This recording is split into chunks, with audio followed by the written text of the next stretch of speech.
Can it tune? Hey, death. That was my opening comment. Death. It's not an event though, right? At least not the as an existential, it's not an event. It is not an event. We will not be playing games with death. There is no tabletop football, no Twister, no Parcheesi. Well, I can't remember the other games they played against death in Bill and Ted's Excellent Adventure 2, but Battleship. Battleship. That's right. Yes. Thank you.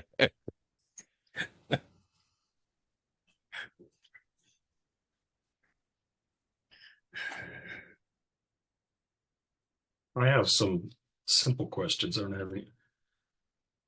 Maybe you guys can just clear this one up for me quickly on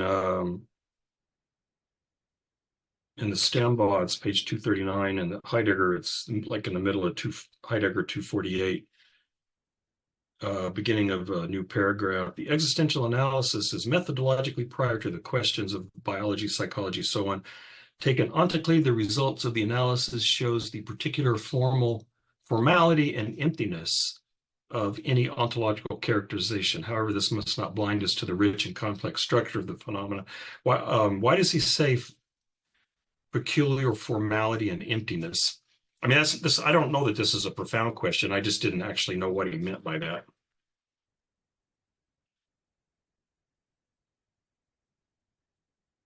Chase, you're up.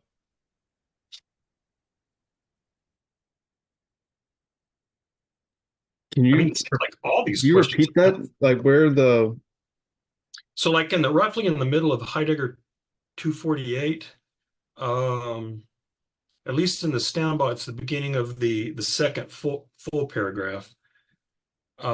He says that taken ontically, the results of the analysis show the peculiar formality and emptiness of any ontological characterization. And I was just wondering what he meant by formality and emptiness. I mean, I thought all of this analysis was sort of formal in the sense that he's trying to figure out what these existential characteristics of Dasein are, the sort of formal structure of care, of being in the world. So I don't know. I just don't know what he means by the peculiar formality and emptiness, unless he means that, death, we usually think of it as kind of a gut punch.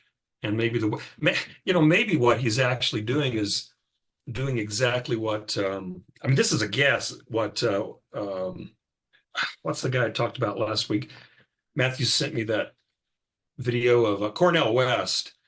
And, remember I made a comment that Cornell West was talking about death. And he goes, and I don't mean Heidegger's kind of death. I mean dead bodies. So maybe this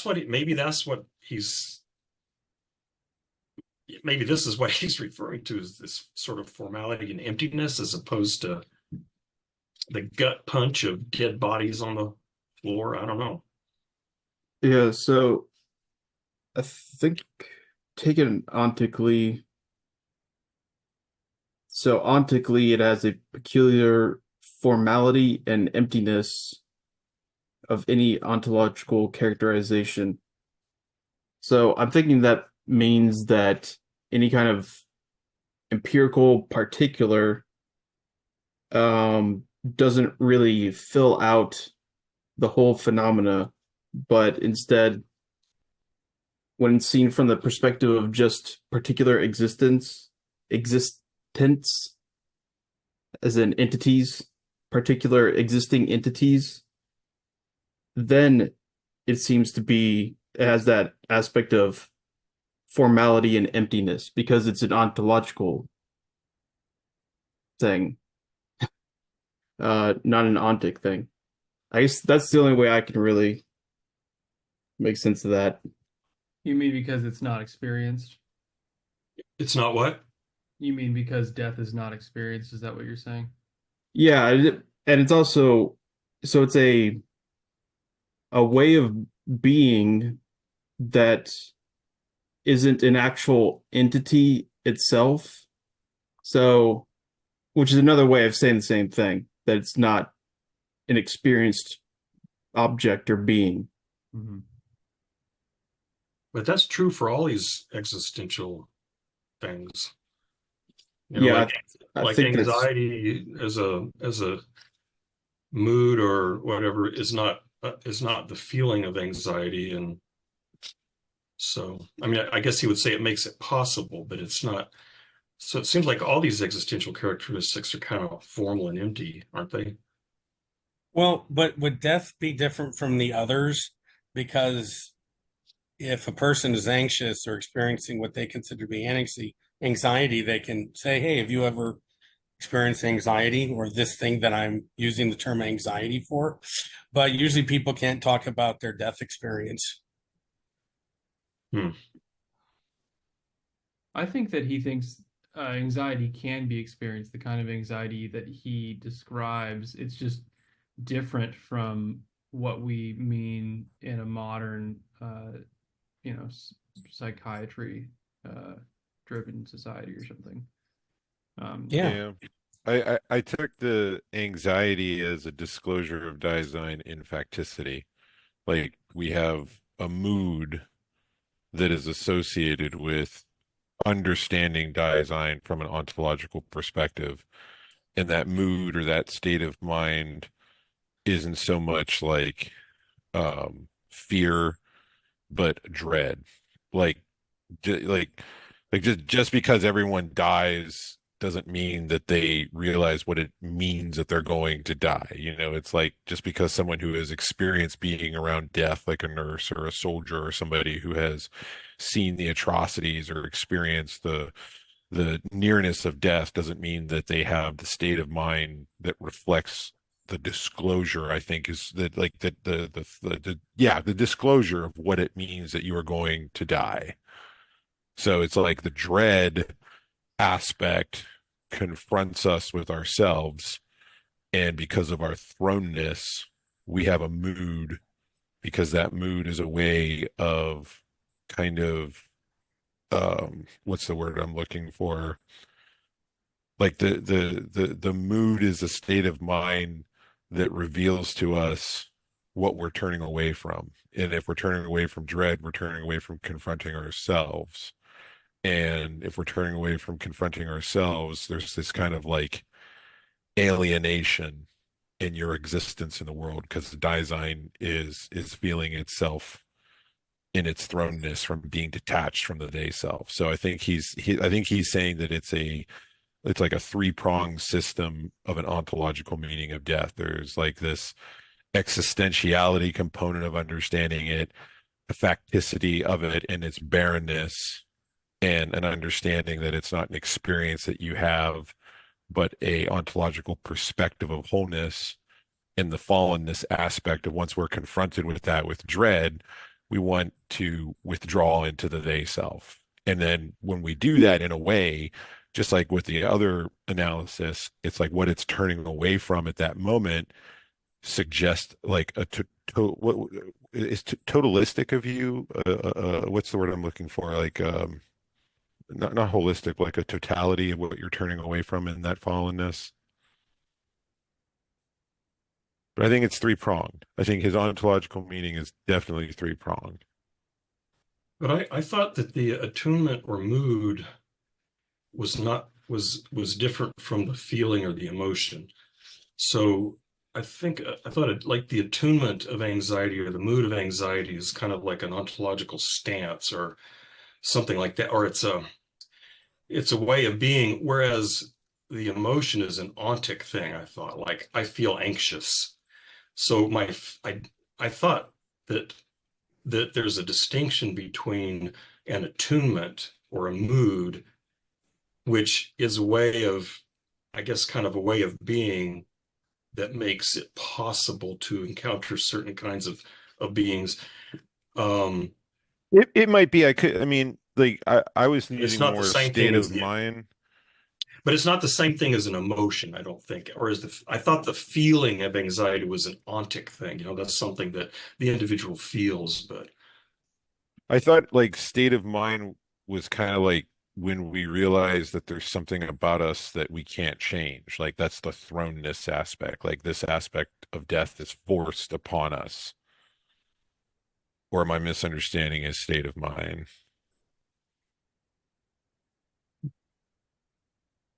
I think it would Well, avoid state of mind just because that seems to involve consciousness, which he wants to not talk about yeah, much.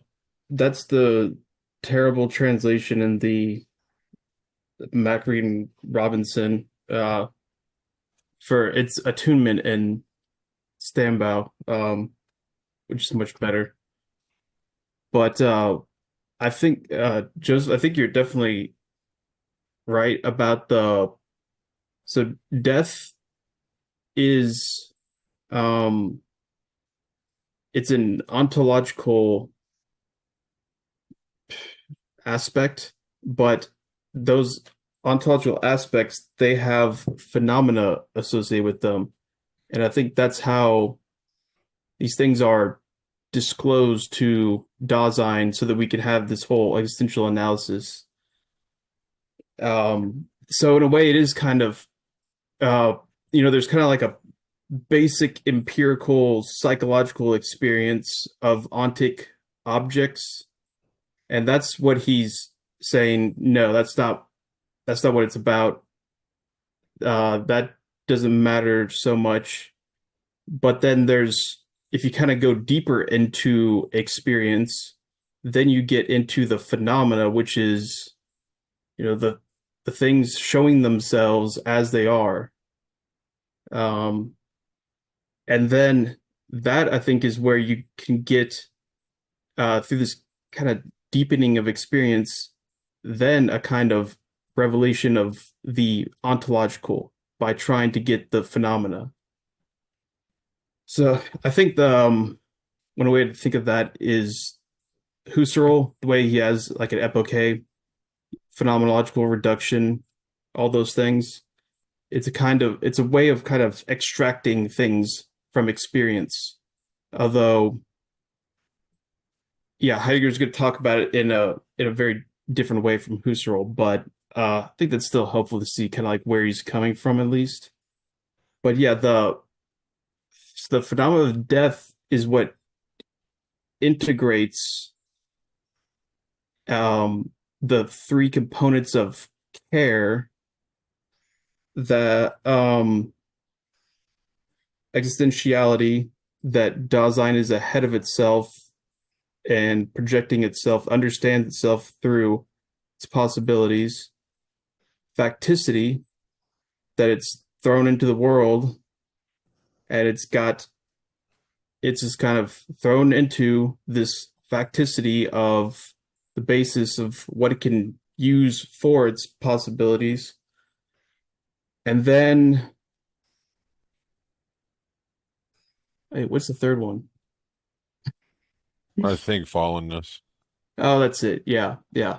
Fallenness, which is, yeah, so that's disclosed in the whole, you see that you're fleeing from death, and then that is disclosed, that can lead to the disclosure of not only your own fallenness, but then also that you have this choice to either go with authenticity and embrace the being towards death and all that good stuff, or to go back into the tranquilizing dispersion of the they and inauthenticity and all that good stuff.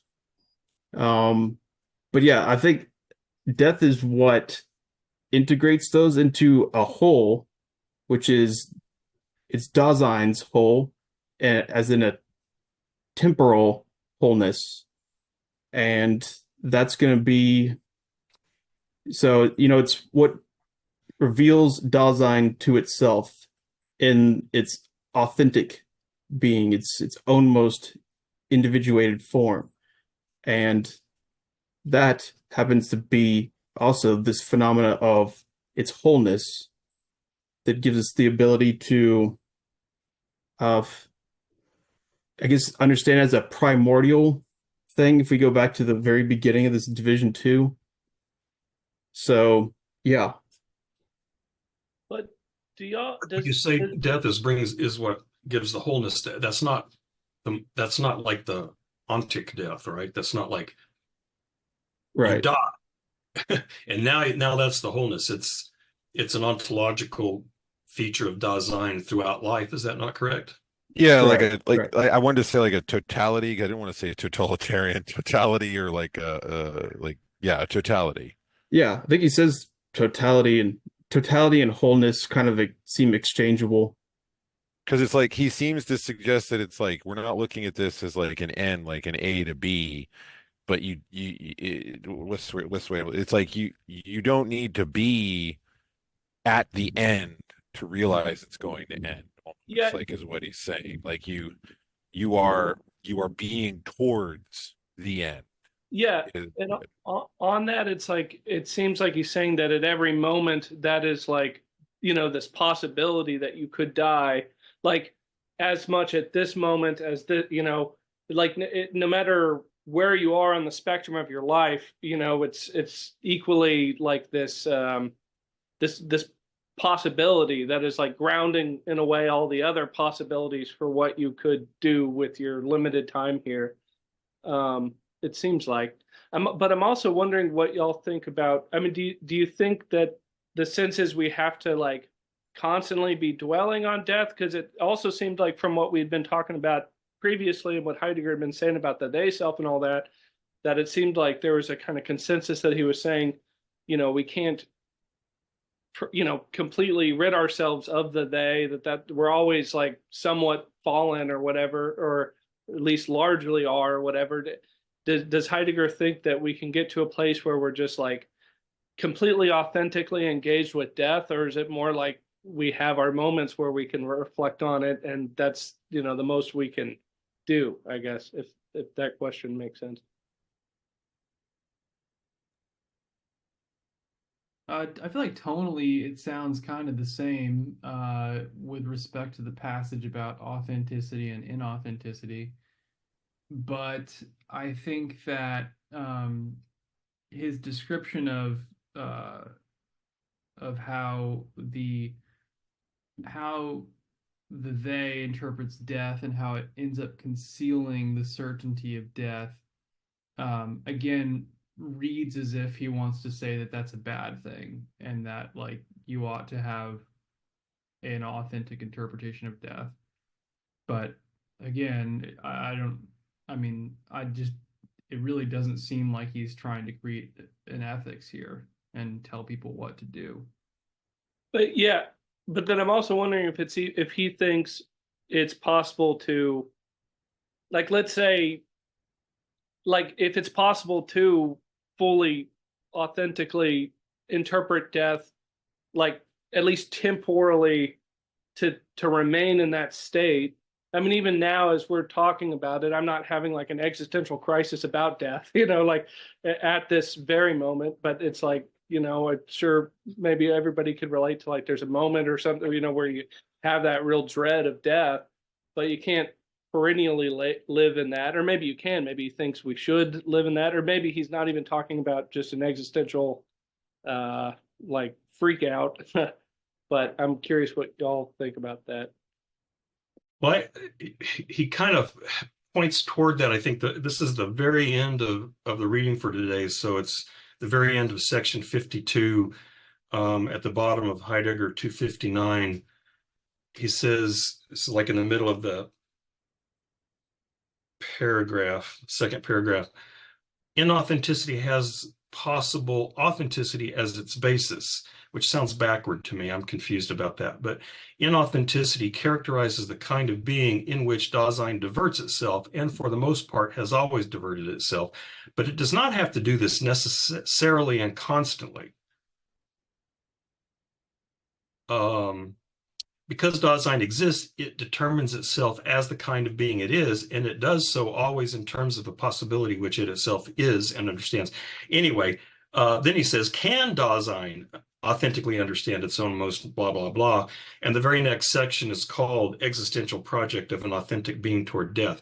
So, I mean, we haven't got there yet, so I don't know I haven't read this, so the next section, so I don't know what his answer is. But based on that, it sounds like, he earlier suggested that we are, for the most part, stuck in inauthenticity and all that kind of stuff, the they, but that doesn't mean we're necessarily and constantly there, which it makes it sound like there are maybe, I don't know what you would say, moments or periods of authenticity, perhaps, but that's my guess. But yeah, we don't have to talk about this, but one thing that confuses me is when he says inauthenticity has possible authenticity as its basis. I thought it was the other way around. I thought inauthenticity was kind of the base state or whatever, and then authenticity, you could modify it. So that confuses me. But anyway, somebody was trying to talk. Sorry. No.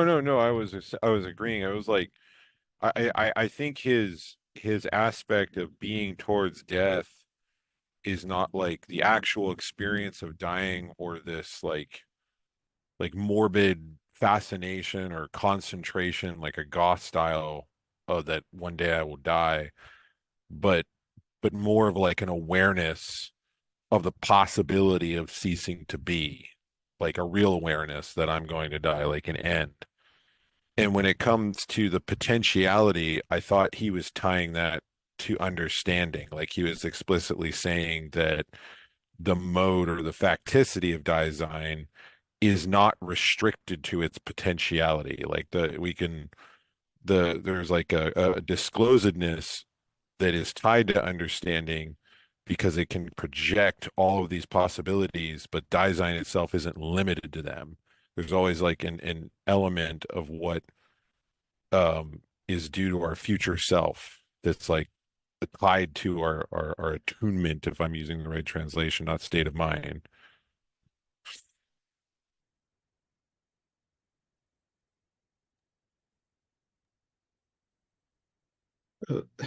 I think so I haven't read the next chapter or any of the other chapters after this. Uh, but I get the sense that authenticity would be something almost like these rare moments of clarity you can get that happen sporadically and rarely. And it seems like it's not so much a digital kind of black and white thing where I'm in absolute inauthenticity or absolute authenticity. Seems like, to make sense at least, not so much that this is exactly what he's saying, but to make sense to me at least, seems like you need some kind of degrees going on there. And that, yeah, I think definitely for the most part, proximally and for the most part, we are fallen in inauthenticity. That's our normal state of being. And then every once in a while, rarely, we can we're presented with the opportunity to kind of come out of that. And that's anxiety. That's what it is. Being suddenly coming face to face with that as an option. Seeing there's kind of an emptiness disclosed in the they self and inauthentic being and all that. And then from that, you become aware that that's a choice and that there's another way to go about doing things. But yeah, that's what it seems like to me, at least. Well, and then maybe, I mean, I'm just guessing since we haven't read it, but maybe one guess of where he might go with that then is like in the next, on the section 53, existential project of an authentic being toward death, perhaps it'll be something like we need to ground, or if we're going to kind of buy in with his whole analysis, then then we should be grounding whatever projects we take up for our lives in the awareness that we've gleaned from those sporadic moments of insight or whatever, or clear seeing. Even if we can't perpetually be in that state of, and we're going to still be fallen, we can maybe take up projects that are more conducive to, maybe conducive to bringing those states along, but if not that, at least are grounded in that awareness of mortality and whatnot. Yeah, it's definitely so. It's kind of degrees not only in a synchronic fashion, but a diachronic way too. That it's so you can have, say, a pretty intense experience of insight into authenticity, and that will then can determine choices you would make in the light of that into the future, although that may be attenuated in degrees in the future. So you may decide to do something like, I don't know, I'm going to get divorced or something. That's probably pretty authentic, right? Almost non-relational possibility. Divorce, it's always there. Yeah. So you can do that based off some kind of authentic insight. And then later down the road, you may not perceive it in the same way or interpret it more so in the same way, but it'll still be there somewhat in degrees, it seems like. And so does seem like there's that complexity going on in terms of how this would actually work in like an ontic fashion, I guess we could say. But yeah, Heidegger he seems to not, I mean, it's kind of typical philosophy bro, doesn't want to give too many kind of like really concrete examples like that. Maybe for a good reason, maybe not, I don't know. But yeah, it seems like that something like that would be the case. Maybe I'm trying to give him too much credit, but one thing I keep bringing up is that he says he's trying to do an ontology, not an ethics. And so in that regard, he's more interested in laying out these structures than he is in giving prescriptive notions of how we should live our lives. Right. I think that's also one reason why he's not, so he'll touch on a lot of things, but not give exhaustive kind of phenomenologies about them. And I think that's why. It's because he's got this project in mind, this goal, teleological, I guess you'd say. And he's just kind of bringing things in that support his argument, but kind of only touching on them so much as they help further along this existential analysis, or his fundamental ontology ultimately.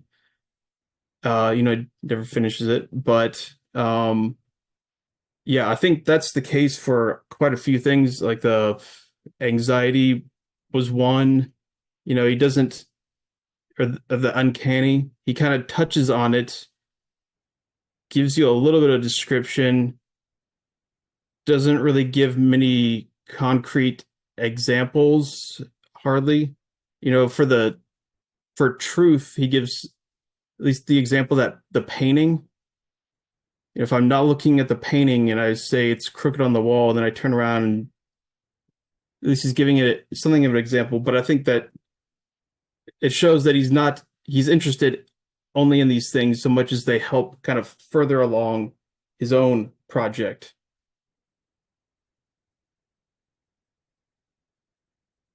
Which indeed is ontology and not ethics. Although, so I know the next section, it's going to be on conscience, the call of conscience, and being guilty sounds pretty, not even ethical, but moralistic. And maybe I'll save my inner Nietzschean for next week then. But the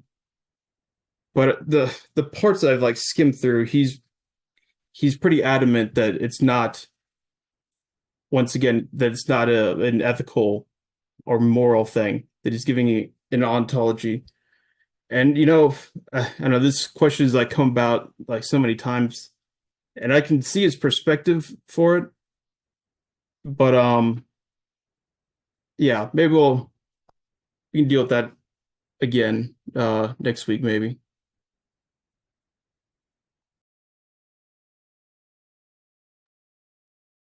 I don't know if this will be helpful at all, but I keep seeing these Kierkegaardian elements here and there, and I wonder, when if I understand Kierkegaard right, we're in this state of despair, which is this kind of state of instability in the self because we have these poles that can't be reconciled.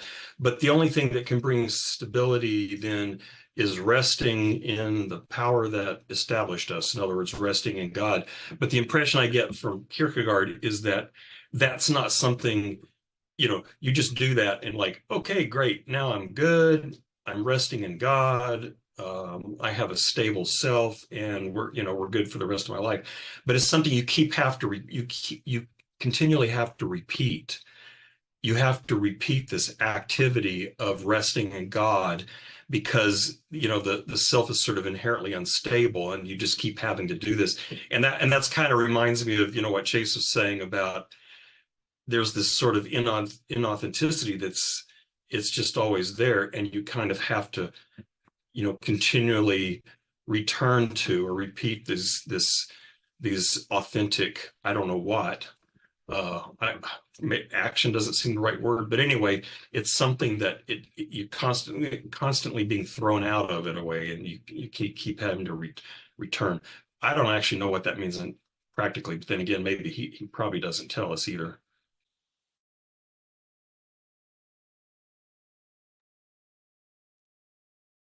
Yeah, I think that so what you just said reminded me of, I haven't read it, but Kierkegaard has a book titled Repetition, and I know that also, at least the word repetition, or the translation of it, has some some part to play later on when it comes to temporality for Heidegger.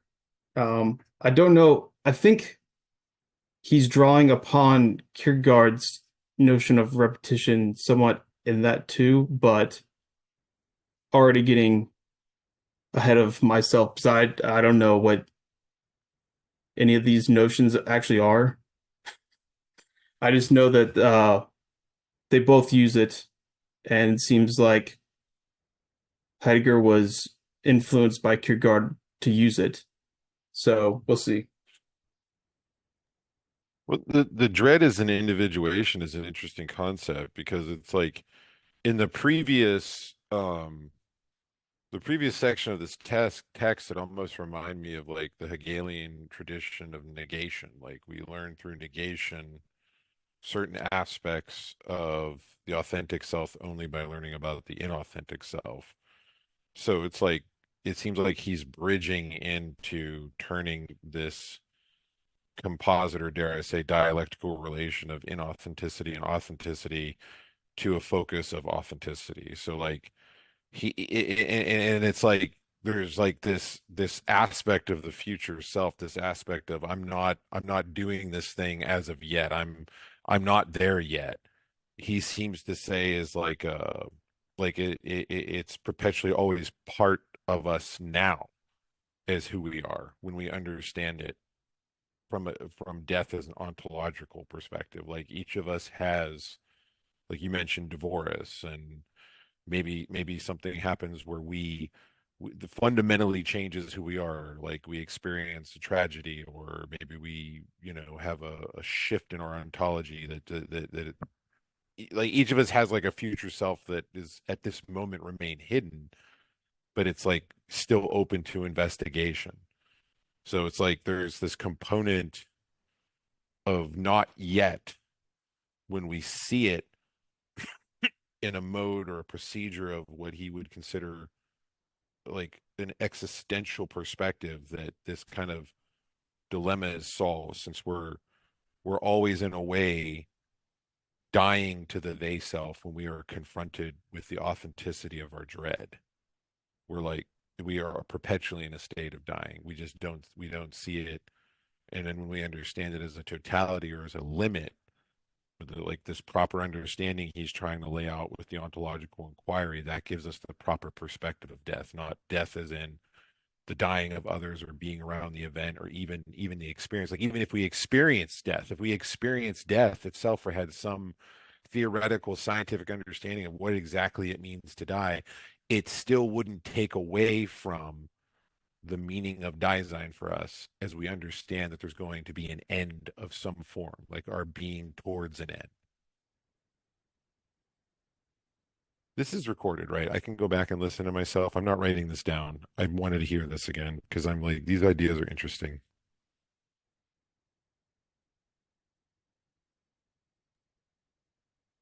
I have These, go ahead. no. I'm just gonna ramble. I want to think about that a little bit more. I'm sorry. I was going to ask a question about a sentence. This is at the very bottom of Heidegger 251, and then crossing over into Heidegger 252. So Stambau 242, but the bottom of Heidegger 252, Dasein fleeing from it, that's death, I guess. So this is like the last full sentence on Heidegger 251. Dasein fleeing from it initially and for the most part covers over its own most being toward death. Dasein dies factically as long as it exists, but initially and for the most part in the mode of falling prey. So I think this sentence may disclose a confusion I have, because I I tend to associate facticity with ontic being, because I think of facticity, but I don't think that's not right, is it? Because what's confusing me here is Dasein dies factically as long as it exists. I guess I'm wondering, what does that mean? Dasein dies factically as long as it exists. I mean, I doubt if he's saying, like the thing you hear, well, you're born and then you start dying, because your body starts wearing out as soon as you're born. I don't think he probably means that. So what does he mean by Dasein, and especially like the factically part? Dasein dies factically as long as it exists.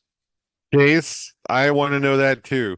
What is the difference between factical and factual? Because that's like, I know he makes a distinction, but I don't understand it. Boy, yeah. I'm sorry. I don't mean to put you on the spot. Oh, I do this to myself, don't I? I need to grasp this is my throne facticity right here, right? I mean, Um, I tend to think of facticity as being associated with ontic being, because I tend to, and maybe I've got too much Sartre in my head, but I keep thinking of facticity having to do with sort of concrete features of life, which I think of as ontic. But I think I'm you're not onto sure that's something. right. I think he puts two different terms depending on the translation. Like, factual is ontic to him, but then factical is in the ontological, I think. And I have to write down terms. Like, I have a dictionary of terms he uses because I have to categorize them and put them in different tables. Like, I think he would say factual is ontic, and then factical is ontological, but I am confused as to where that distinction lies. yeah, I remember it was a few weeks ago we talked quite a bit about that on Discord. And still it's one of those things I constantly have to remind myself about exactly, but I think this is the best way, at least I can explain it in terms of this quote. Well, okay, so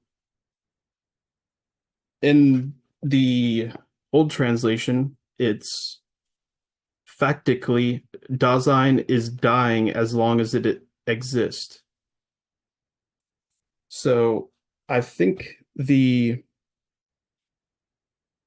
he's saying there is dying as this activity, which is also a way of being. That's synonymous in a way with existing. You only exist insofar as you're also, or so only Dasein exists, and Dasein exists also in all these features of care that being towards death integrates. So the fact that we are thrown into this facticity, and I think that's really what facticity is. It's what you're thrown into, and that's that dimension of care, which is Dasein's being. And then you've got, the other aspects that he's talking about, grasping it as a possibility and whatnot. So I think dying. So once you're born and you're existing by whatever counts as Dasein in existence at that point, you've already got these ontological features, and dying as this act that's distinct from the biological death at the very end, or that's actualized. That's this virtual possible death is more what is constantly going along with existence. And it does so also in its facticity, in the sense that this existence is really what we're thrown into. That's our facticity, which includes not just the kind of ontic particulars, but also the ontological nature that goes along with those. So I think it's, in a way, facticity is kind of integrating sort of both the ontological and the ontic, kind of coupling them together. And that you think of it, okay, so facticity is an ontological structure that's equiprimordial with the other ones. But it's an ontological structure that is, you think of this as, it's about ontic things as well. So you can't really have necessarily one without the other. In the same way, I think this is kind of, you think of Kant's transcendental like this too. I think, you've got the form of time, and then you've got, okay, maybe particular intuitions of time. There's something like that also, but in this case, it's quite different in the sense of facticity is more about this sort of weight of the past, and that this capacity of, well, not so much capacity, but this is kind of the nature of things that you don't choose, but you're just simply thrown into, and you find yourself as thrown into this, which is also that's what attunement also is about. You're also thrown into a mood or a attunement or state of mind. And then anxiety is the state of mind that has this kind of self-recursive ability to disclose itself as itself. Okay, I probably rambled enough about that. Not sure I really answered it, but yeah, oh well. So I want to try out this definition that I wrote in the chat and see what you think, because I'm still trying to struggle with this. So facticity is an existential, so it's an ontological thing, not an ontic thing. But is facticity the ontological existential feature that every Dasein is particular and specific? In other words, that every Dasein is an ontic being with a particular history and particular facts and so on. Is that in the right general direction? Yeah, and that it's also thrown into thrown into in a mood that discloses itself as such. But yeah, that's the way I see it.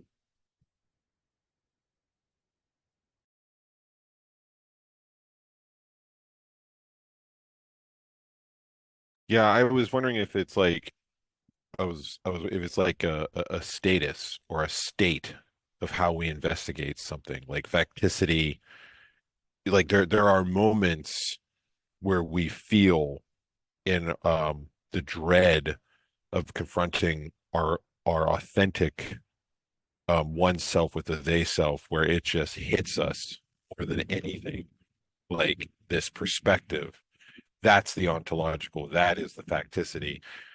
The factual is more of like an object at hand. Like I think he mentioned the phases of the moon or something like that. Like that's that, or reading a clock or a watch. That's factual. Oh yeah, that's a good point.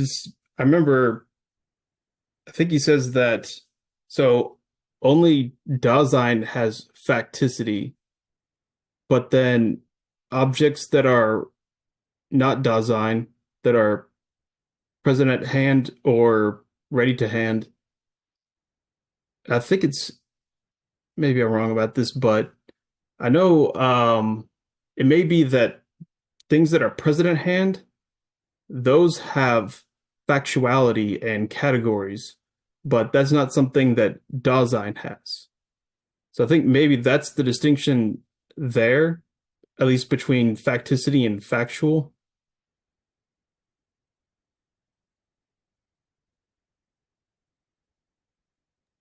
He likes to make those distinctions. Like I don't know what the in the other translation what the distinction is, but he in the Stambach he makes a distinction between perishing and demise.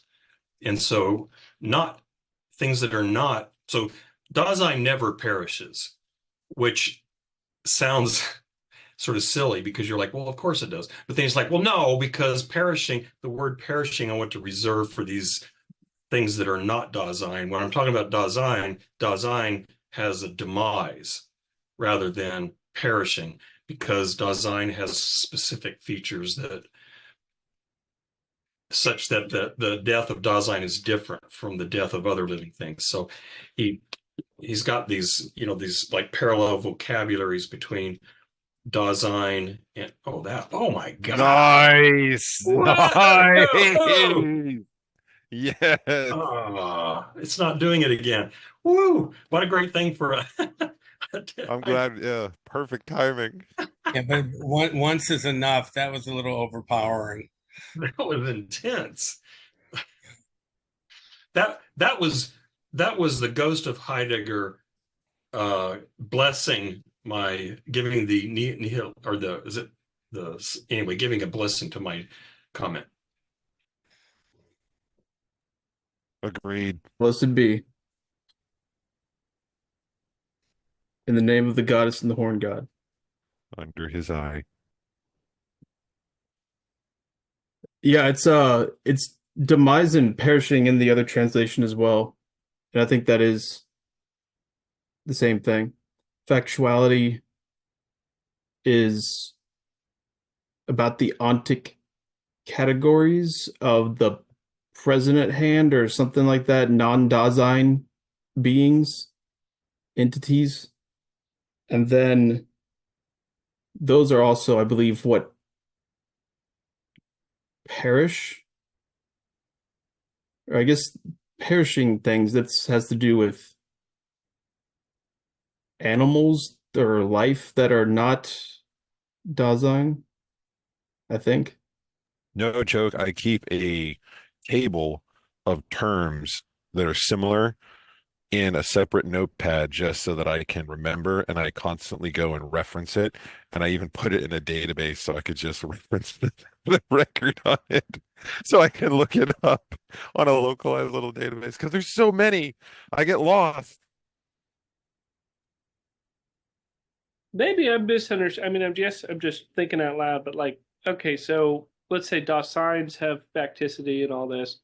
Let's say like a few weeks ago, I remember Mario was talking about boxing, so I'm just going to use that as like an example. Like, let's say there's a boxer who steps in the ring, kind of like manifests their own most of their DOS sign or whatever, and wins the championship or something, and then they get like the trophy or whatever. With this trophy, it's an Like object. Manchester United. Manchester United. Okay. So, but the trophy, in a sense, is an object, but it seems like it has maybe a factical kind of significance, or maybe I'm using that word incorrectly, but like a significance that is more than just kind of this object. It's like it's the way all the DOS signs are kind of feeding into interpreting the significance of that object and whatnot. I mean, would we say that something like that has facticity, or is it just factual? Oh, that's just another object in the category. All these. You get what Well, I'm asking, or yeah, maybe. yeah. Like there's a component of how like everyone has an attunement to that object, but that attunement to that object and those life experiences of those other components of Dasein, I think he's warning doesn't necessarily show like the structural whole. Like it's like looking at death as an event. Like there's a facticity to how there is an attunement to that object, but your attunement to that object and your awareness of death is like in this constant process. So like we can't look at the events of how everybody attunes to that object and say we have somehow come to a ontological understanding of the wholeness of death, because then it's just limiting it to the experiences of Dasein of the people surrounding it. There's a perspective or a finality to death that I think he's getting at that leads to that word, that totality. So like I think he's warning that when you look at death as an event, a factual event, it kind of strips you away from that primordial aspect of representing your being, in the same way as when you try to analyze death um, outside of your own expression of Dasein and facticity, because then you're just analyzing the experiences that one life has had rather than coming to terms with your own.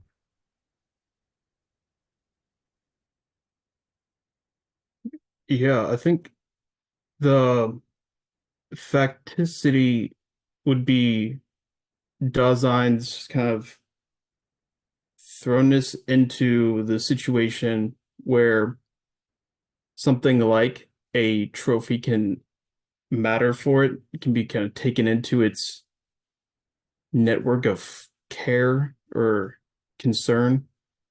But yeah, so I think that in that case, that example, the trophy would be something very much ready to hand, but then that kind of has the ambiguity, at least for me and my uh, faulty recollection about where does the ready to hand fall within facticity and factuality. I'm pretty sure he would say that doesn't have facticity. Probably it has factual components, but that's probably those factual components are probably just really a present at hand kind of rendition of something.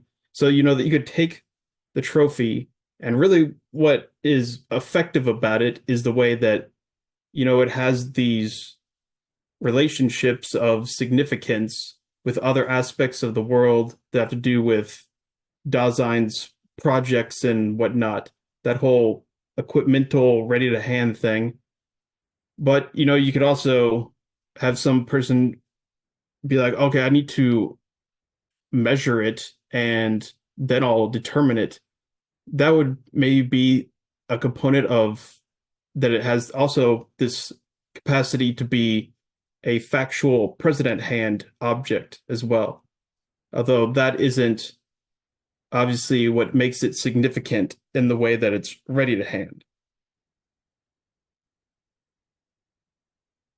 I see. So its significance isn't, that's not its facticity. The facticity is the humans, and would it be Yeah. something like let's say you get the award, now you're Manchester United or whatever, that's the winner. Now that's a factical thing about you, but is that like a dimension of your being is someone who is now a winner in this? Is that what facticity is pointing to? I'm just trying to. Sorry if that's a dumb question, but like, is it like, because it's like there was a time where Manchester United, I don't know, hopefully I'm even using these words because I don't know the teams very well, but the day before they win the victory, it would not be a factical statement to say they're the winners and now they are winners. That's factical because it includes their being and all of that, and their right? Is that correct? Or what? Or Yeah, I thought you were about to get into the problem of future contingents, in which case I was about to be like, oh God. no. But luckily you didn't. But But yeah, I think that's right for the most part, yeah.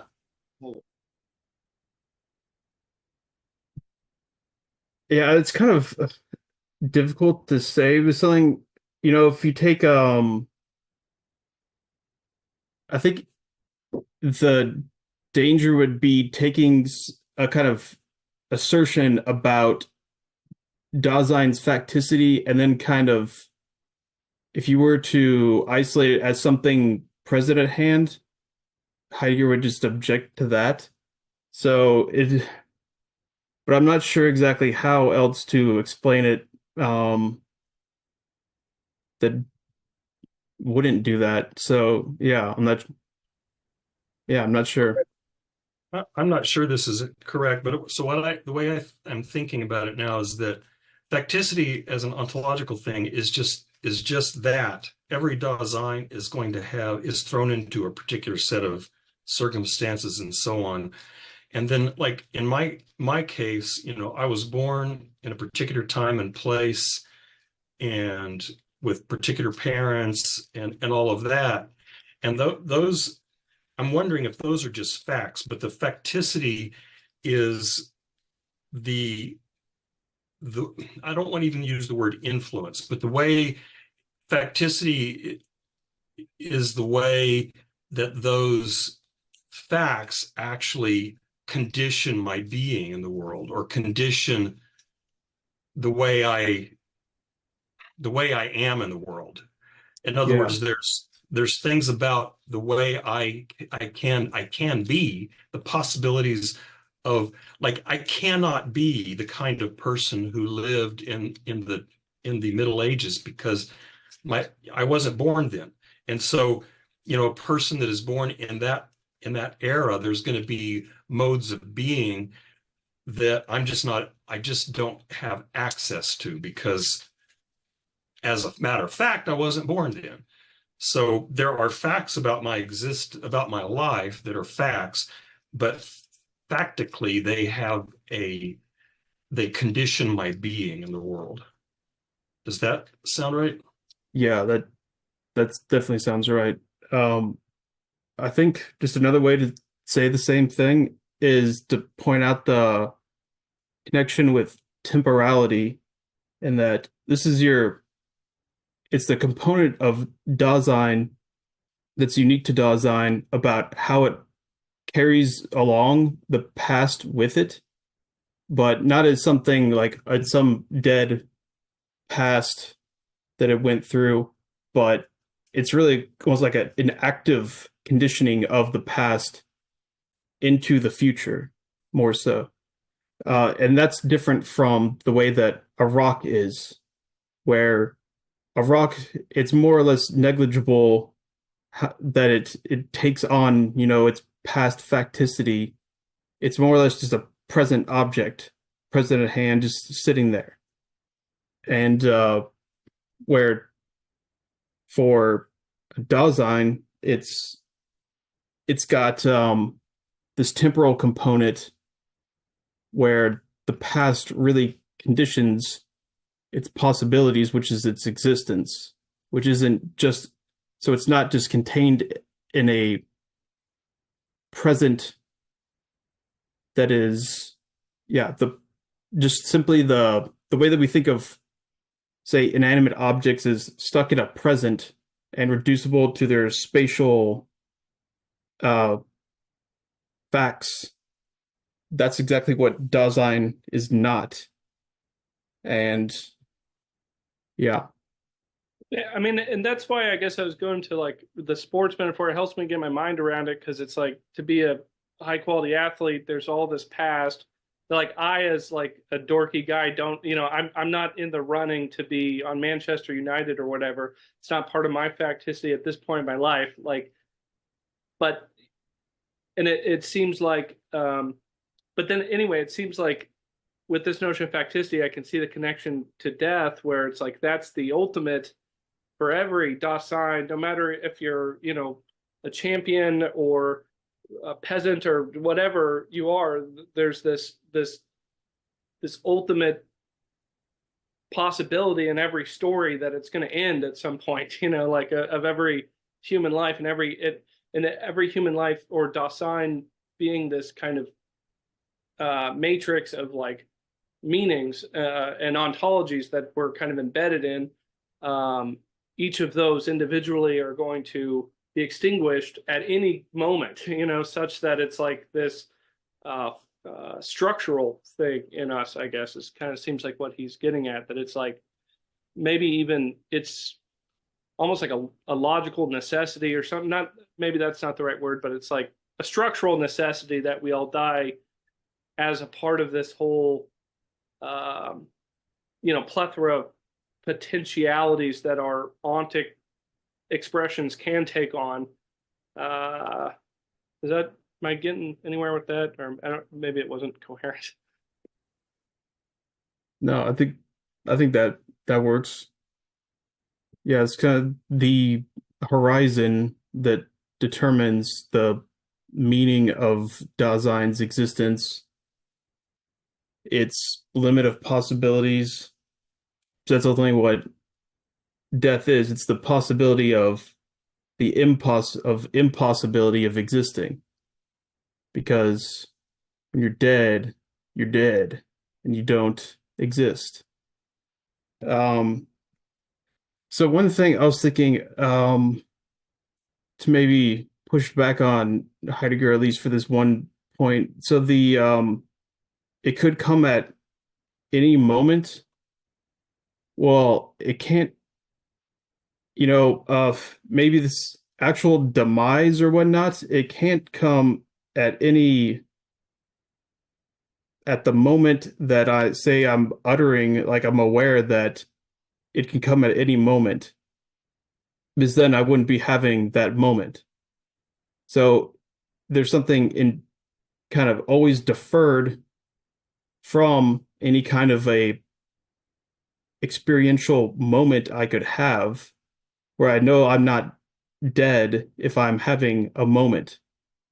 So because of that, I don't think you'd say, well, it can't happen right now, in this moment, because I'm saying that because it's happening, because I'm aware of it. However you want to talk about it. And maybe you can do the Hegel thing and be like, what do you mean by this moment? Because really this moment is that moment. uh,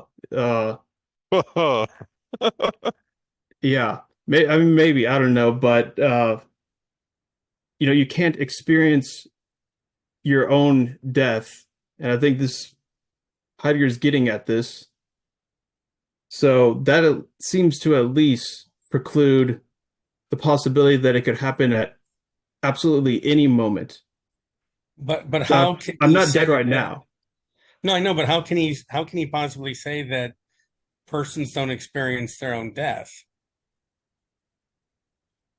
Is Because you wouldn't? I think when it's you like the die, Epicurus.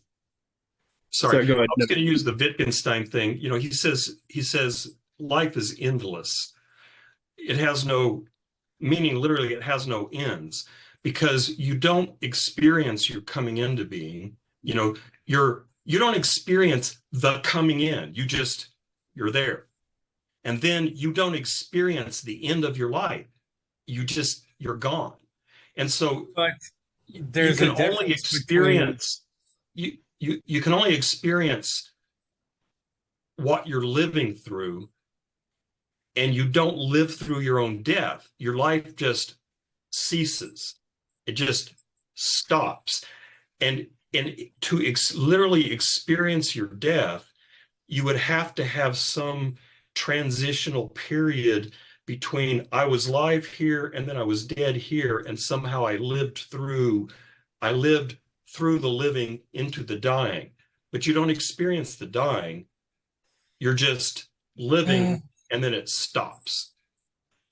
well, but he's making assumptions in saying that. I don't see where there's any assumption there. I mean, well, I guess the one thing he's assuming is that you don't continue. You mean he's assuming that you don't persist after your physical death? Right. Yeah, Yeah, I mean, but he he said, was very clear that he's not looking for um an analysis of life after death. That's not the goal of his project. The goal of No, this project is what is now, what is being now. Like sure. there And is go ahead, Joseph. no, I think there's like this component of the Epicurean argument that, you know, if death is there, you aren't, in a way. And Dasein, in its most general way, is almost already in the not yet, as Chase mentioned, from a Hegelian perspective. Like, but if we view it holistically, not holistically, holistically implies like a value system, a total view of the human existence. It allows us to have a perspective or an attunement to know that there is significance in the fact that it will end, and also a dread, an individuation. Sure, because we don't, what I'm saying is I would be more agnostic about it. He's certain, he's a mirror image of the people who are certain that there is life after death. It seems to me he's a mirror image of those people, but arguing the opposite point. And he seems in some odd way up to now to be empirical, that he's talking about, you know, persons in the world or beings in the world, or and Dasein, and what does that mean in terms of, you know, existence. And here it seems to me he's making an assumption, which obviously other people have. It's a valid assumption to make, but it's still an assertion about something that he cannot know. you know, Well, in a way, but he is kind of, as a Heideggerian, rescuing it from being a death cult. Like he's in a way saying that we don't need a seance or some aspect of be experiencing a being at the end of death. We're looking more for a totalitarian, a total view of the holistic view of life as is now. But We're not looking for. Go ahead. I thought you were saying more. I thought you were saying that he was saying more than that.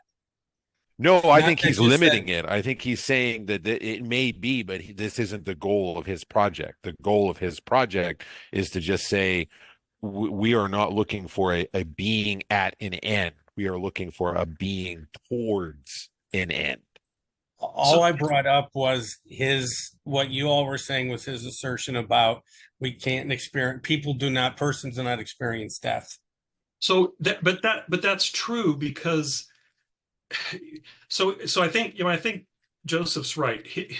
So what he's interested in is explaining the structure of being in the world. And at death, there is no being in the world. There may be a kind of being, maybe. Maybe there is some kind of being. Maybe there is some kind of way of being that persists after being in the world, but that's beyond the scope of his interest.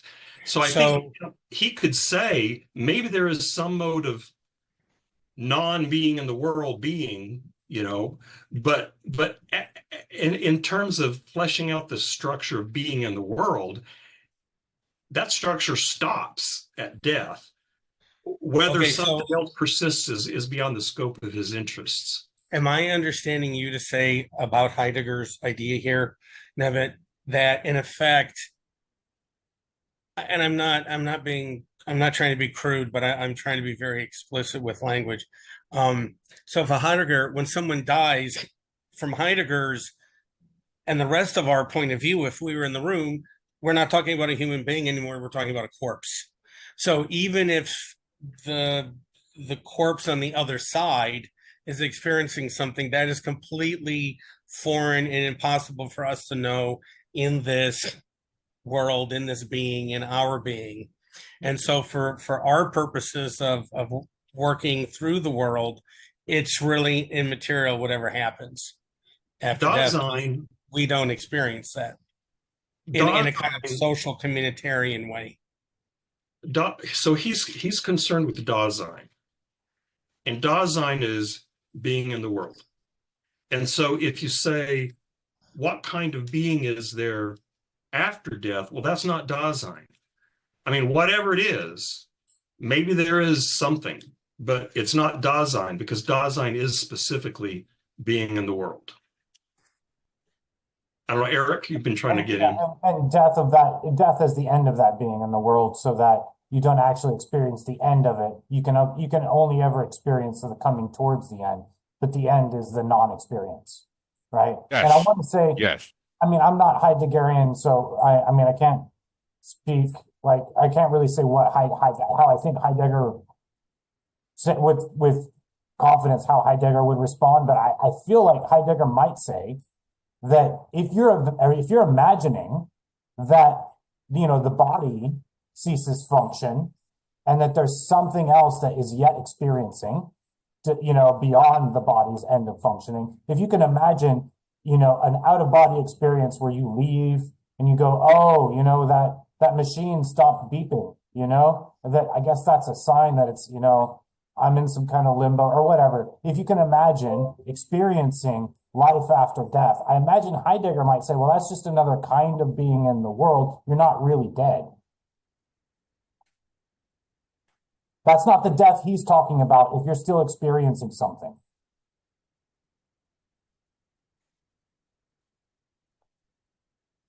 Okay, thank you very much.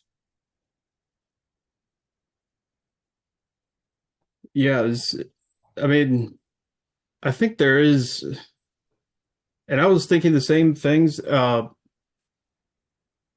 the lines of, well, I see what he's doing, what Heidegger's doing, and it makes sense, but then you kind of wonder, okay, and he's saying, all right, yeah, we're bracketing this out, in the sense that if there is some life after death or some kind of continuity with that, then at that point, we still have to think about this.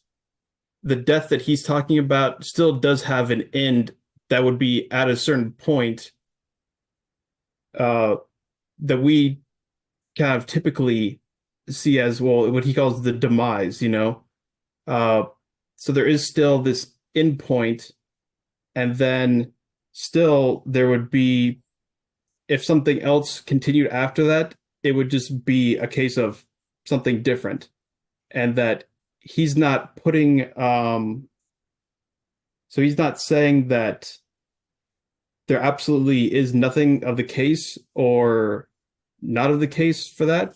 He's leaving that as an open question. I mean, I think personally for Heidegger, he doesn't, he's an atheist. He doesn't believe in an afterlife, but that's kind of somewhat beside the point. But then I wonder, okay, if there is an afterlife though, and there is some kind of continuity, couldn't that still then have an impact on how we think of the ontological aspect?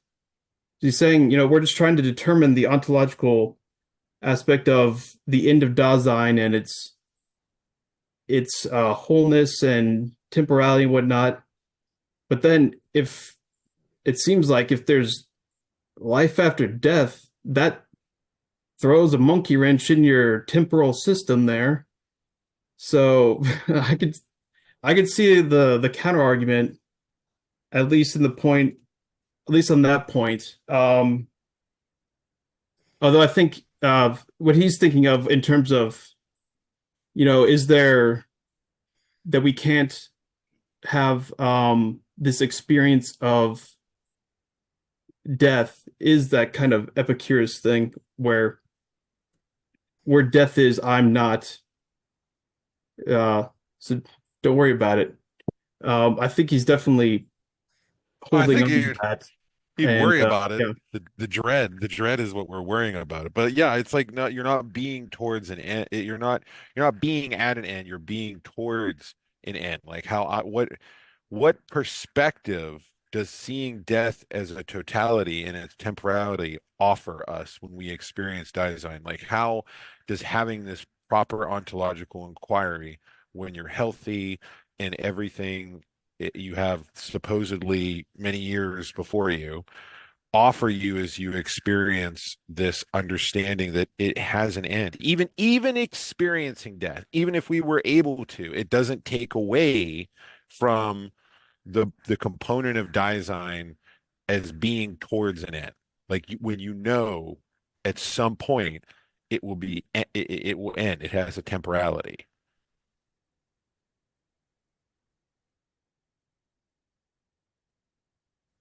And so that one of my friends the other day, he was telling me that um, so there's a thought experiment called quantum immortality that if if there's no observer of a quantum system, then it can't be actualized. So you can't actually die in the world you're in because it wouldn't be observable. So based off that, you could just constantly keep living forever and switching into different universes based off that. Obviously, I don't believe that, but and my friend, I don't even know if he even really believes that. But I mean, there are. It seems like there are, cases where people do believe in of life after death and whatnot. Obviously, so it does seem like it could possibly have ontological consequences, say if that was true. But But I think that again, even if that was true, whatever that kind of being is would not be Dasein, because Dasein is specifically thrown into this world of facticity, of physicality, of history, and so on. And so Dasein, I think he would say, is thrown into this world. And so whatever mode of existence might appear after the demise of Dasein, it's not going to be Dasein anymore.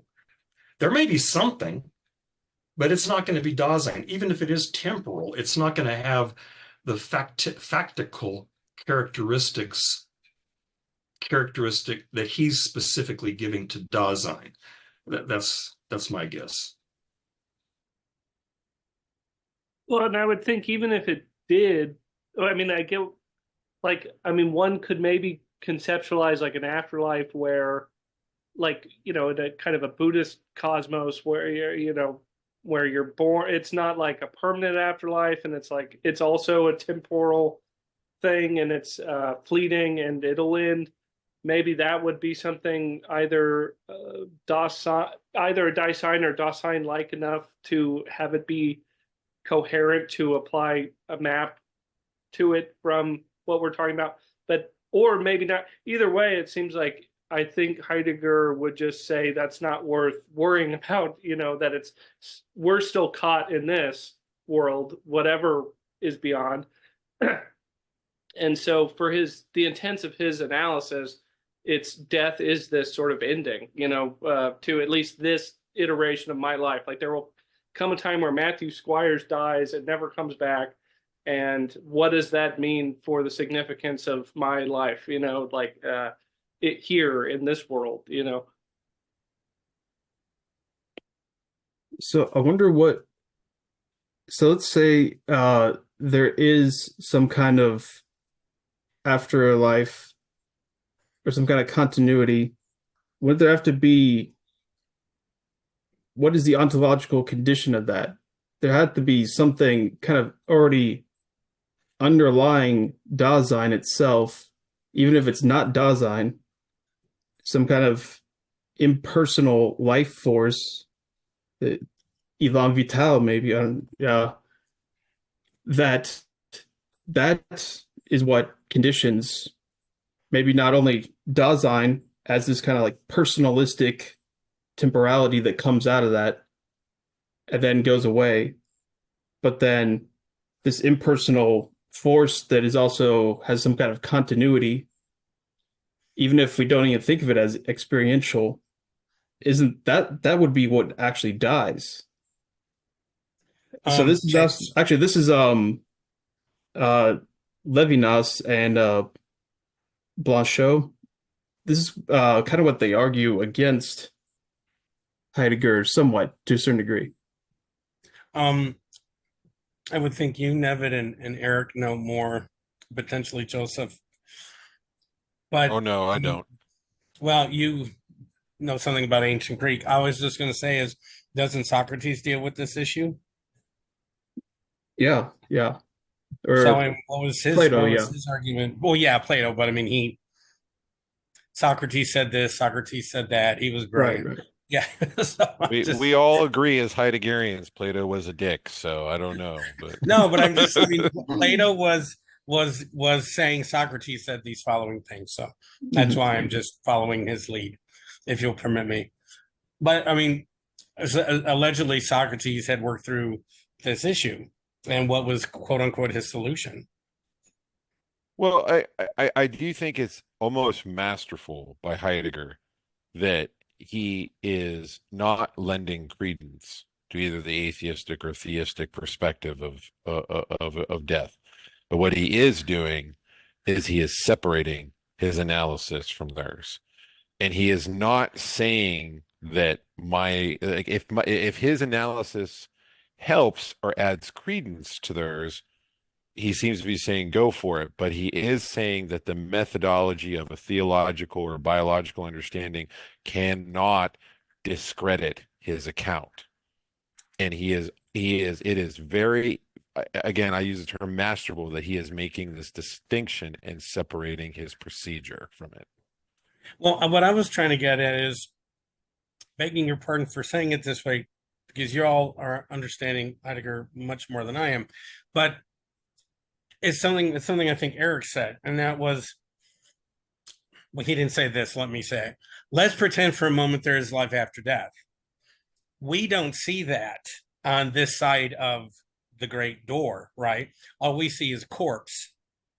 So I can understand from Heidegger's point of view saying, even if there were to be life after death, it doesn't matter in terms of how we experience life here on this planet.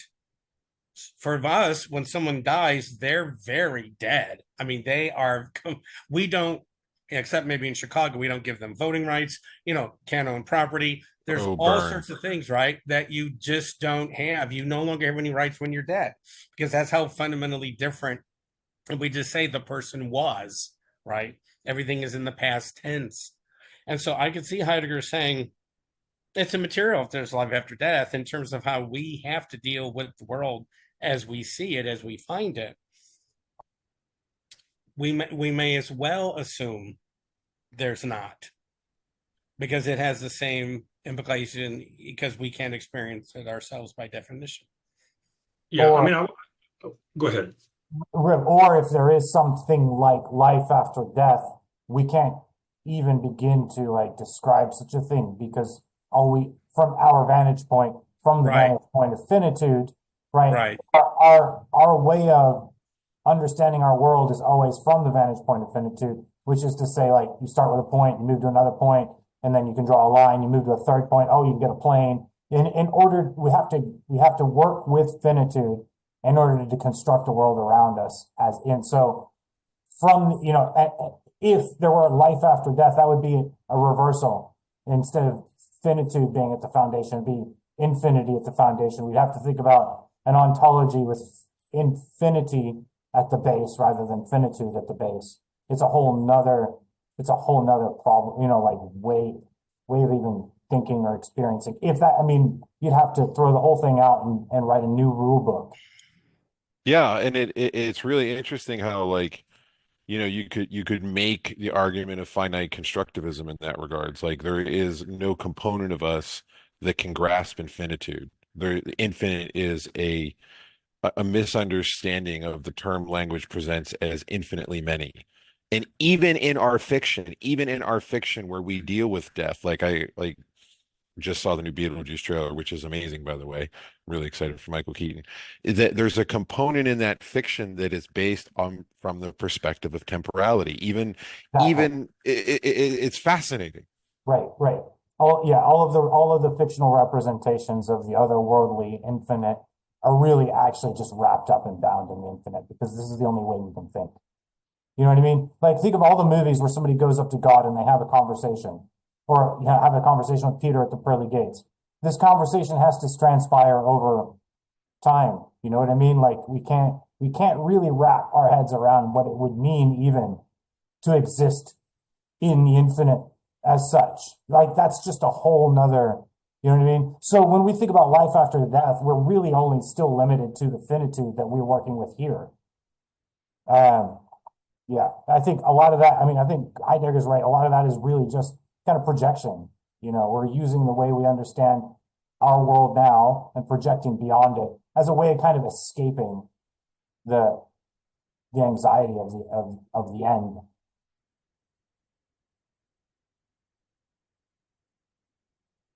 Put it another way too. If you're imagining, because I think this is another point that often doesn't quite get raised in discussions about life after death. Because when we talk about the eternal and the infinite, it's also hard to reconcile that with individuated human or individuated consciousness or individuated egos. You know what I mean? Like, that seems to be a very clear kind of projecting, my individual ego identity as a finite kind of thing. There's me and then there's not me, into a realm of infinitude, right? And how that's supposed to translate and exist on those terms it doesn't really hold up. And that's why a lot of our fictional representations of the afterworld or otherworldly really just retain the temporality that we know in this world. Yeah, along with that, I made a comment, a chat about this. I mean, he's doing a phenomenology, and after death is not phenomenologically accessible. And so, given that it's not phenomenologically accessible, how could he include it in an ontology grounded in phenomenology?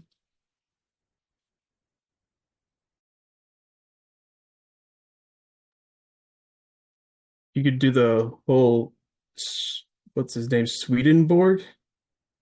That whole kind of thing. He seemed pretty confident about what goes on, and I know Kant wrote an essay or something about him. I've also heard it's very boring, but I haven't read it. Maybe that's worth reading. I don't know. But I don't know, somewhat reiterate some of my points, but so I think it definitely makes sense that why Heidegger would want to end it where he does. But then I think that, along with the distinction that he makes between where there's this pretty clear-cut distinction between, this whole being towards death thing and then a kind of biological demise. But then what really is their connection? And then it seems like he's kind of just limiting things to this personalistic, finite kind of conscious relating to the self, when it seems like in order you really need that biological demise as a kind of impersonal continuity to give rise to any of these things. And in the same way, the kind of so the temporality that's unique to Dasein, how does that relate to, say, the time of nature that he kind of hints that there's something like that there? There's some kind of, objectivity of nature that is, or is it just only there's nothing outside of Dasein? In which case, are we in a dangerously flirting with solipsism at this point? In the kind of the danger that's pretty I would say evident in almost all forms of idealism. It's always kind of got this anxious relation with trying to get outside of the mind or the person or whatever it sees as conditioning reality. So where is this impersonal nature of life, biological demise, and its continuity, its temporality, and how does that relate to Dasein and the personalistic, the mindness, the individuated? It seems like this is something that, I don't know, maybe he'll have some ways of answering these things, but I don't know. For me personally, I feel like, okay, yeah, me as a person, as an individuated person, Chase Saladino, I'm going to die. When I die, that's it. Okay, cool. But then what conditions me? Let's say, okay, I'm a mode of substance, but substance is still there. There's that impersonality that I really am on a deeper level than the personalistic. And that's the continuity that brought me forth, and that also there's some kind of continuity with in the future. So The I don't dread know. of not writing your thesis is an individuation. That's Did you like? definitely I that's snuck that definitely a in there. personal thing, yeah. Personal logical. That definitely defines my personal logical existence. Although that is just modal. That isn't a substantial attribute, hopefully, of substance. Otherwise, I'm really screwed. I'm gonna tell Because Alistair even you in said that. reincarnation, I wouldn't be able to finish my thesis. So maybe it's one of those. It actually has an ontological characteristic of the not yet, the always deferred. It's impossible. I don't know. No, that could be an explanation, but not the reality. Hopefully, Yeah, write your thesis. Yeah, I don't have the gift of prophecy, but I know you can get it done. You will. It'll be amazing. I'm excited to read it. oh, hopefully, yeah. I like James' suggestion. ChatGPT. Yes. Yeah. Oh God. Yeah, so I remember somebody suggested something like that. Something like, I'll just get Chat GPT to write it. And then I was kind of curious, like, well, what if I actually, put in some questions related to it and just see what it does. And the answers it gave were kind of, so when I was doing the TA thing and grading papers, the students that were good at bullshitting, but you knew they didn't really know what they're talking about, but they were good at bullshitting. And so you pretty much had to give them at least a B, at least. That's kind of what ChatGPT's answers about at that level. Okay. Probably, I don't know if that could get me a thesis. Yeah, knowing Alistair, he would not fall for that. He would point out all the inconsistencies of ChatGPT, and then I'd have to answer for ChatGPT, and then I'd have to end up writing it myself anyways at that point. So Well, that's what we need to do is base the vector algorithm on Alistair, have that be the sampling data. yeah, I think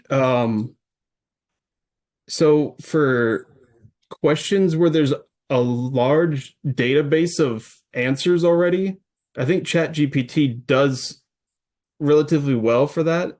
But if you ask it a topic that's relatively esoteric, the more it's going to struggle to give comprehensible, correct answers.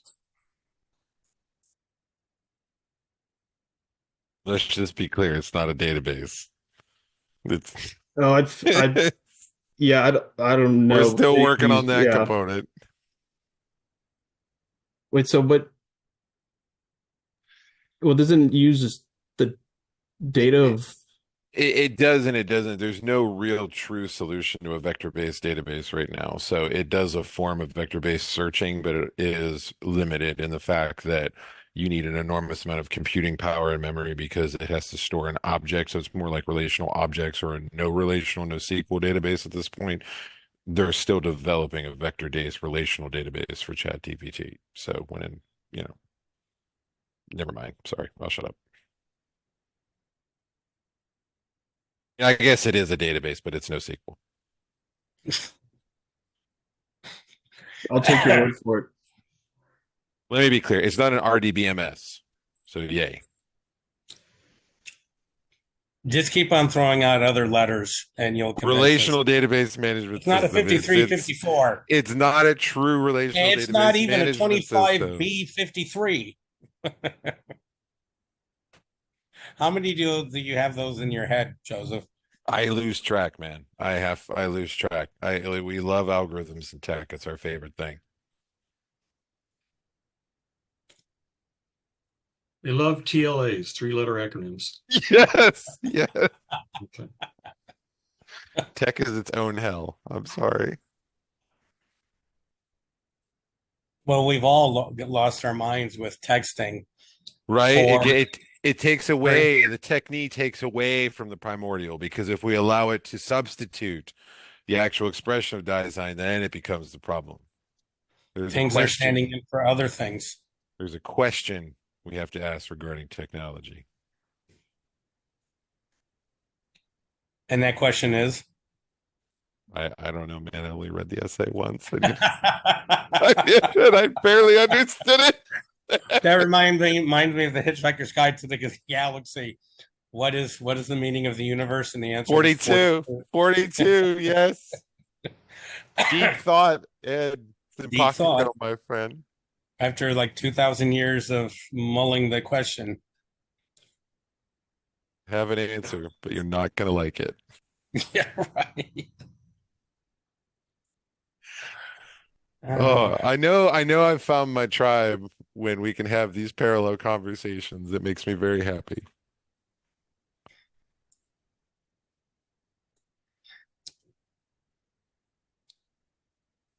Well, we're kind of pondering. So, shall we bring this conversation to a death? We shall factually bring this conversation to a death, but not in facticity. Yes. Why is this Sort not of assist working? an interim. I don't I know. think you have to do it like sideways. Like try that. Sideways Well, Spock. throw in the horns. I don't know. I'll have to practice. Spider-Man. That was Eric just Spider-Man. Yeah. that was just too perfect at that moment. That was perfect when it did happen. Perfect timing. Yeah. Mm. I took a picture of myself flipping off some people on the Washington Mall one time. It was a bunch of right-wing crazies. Yeah.